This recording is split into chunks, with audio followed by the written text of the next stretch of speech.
बच्चों, आज हम लोग जानेंगे क्लास 10 हिंदी के चैप्टर एक श्रम विभाजन और जाति प्रथा। मैं आपका हिंदी टीचर आरती शर्मा।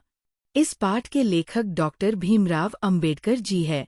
भीमराव अंबेडकर का जन्म 14 अप्रैल 1891 को मध्य प्रदेश के मऊ में हुआ।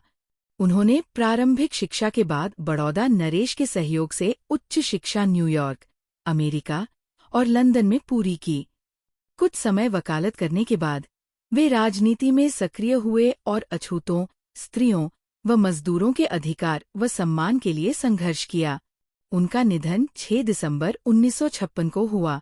डॉक्टर भीमराव अंबेडकर की प्रमुख रचनाओं में the caste in India, who are Shudras, Buddha and his Dhamma और एनिहिलेशन ऑफ कास्ट शामिल है। इन पुस्तकों में उन्होंने जाति व्यवस्था, अछूतों के अधिकार, बौद्ध धर्म और महिलाओं की स्थिति जैसे विषयों पर गहन विश्लेषण किया। उनकी रचनाएं सामाजिक सुधार और समानता के प्रति उनके दृढ़ संकल्प को दर्शाती है। प्रस्तुत पाठ श्रम विभाजन और जाति प्रथा डॉक्टर भीमराव अंबेडकर के प्रसिद्ध भाषण एनिहिलेशन ऑफ कास्ट का अंश है, जो लाहौर में जाति-पाति तोड़क मंडल के वार्षिक सम्मेलन के लिए लिखा गया था। सम्मेलन स्थगित हो जाने के कारण ये भाषण पढ़ा नहीं जा सका। इसमें अंबेडकर ने जातिवाद और असमानता का कड़ा विरोध किया है। इस आलेख का उद्देश्य लोगों में मानवीयता, सामाजिक सद्भावना और भाईचारे जैसे गुणों का विकास करना है। लेखक का मानना है कि आदर्श समाज के लिए समानता, स्वतंत्रता और भाईचारे का होना अनिवार्य है।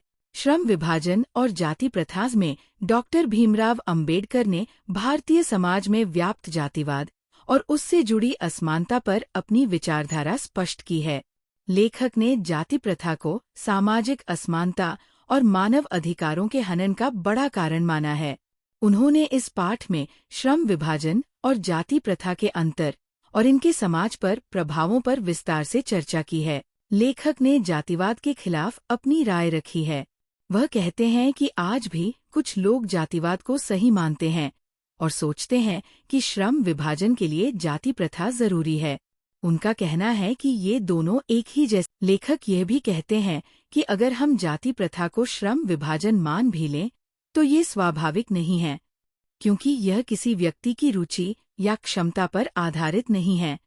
ये केवल समाज के नियमों के कारण होता है। एक आदर्श समाज का काम है कि वो हर इंसान को अपनी रुचि और क्षमता के हिसाब से काम करने का मौका दे। जाति प्रथा न केवल पेशे को तय करती है, बल्कि एक बार कोई काम तय हो गया तो वह पूरे जीवन भर के लिए बन जाता है।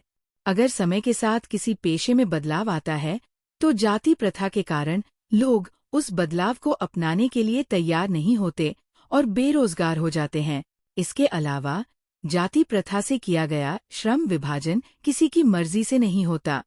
लोग अक्सर अपनी रुचि के विपरीत काम करते हैं, क्योंकि जाति के आधार पर उन्हें वही काम करना पड़ता है। इससे उनकी स्वाभाविक प्रेरणा और आत्मशक्ति दब जाती है और वे निष्क्रिय हो जाते हैं।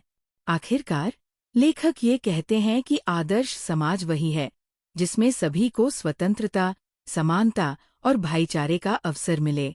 डॉक्टर अंबेडकर का ये आलेख जातिवाद और जाति प्रथा की आलोचना करता है और समाज में समानता, स्वतंत्रता और भाईचारे की स्थापना के लिए प्रेरित करता है।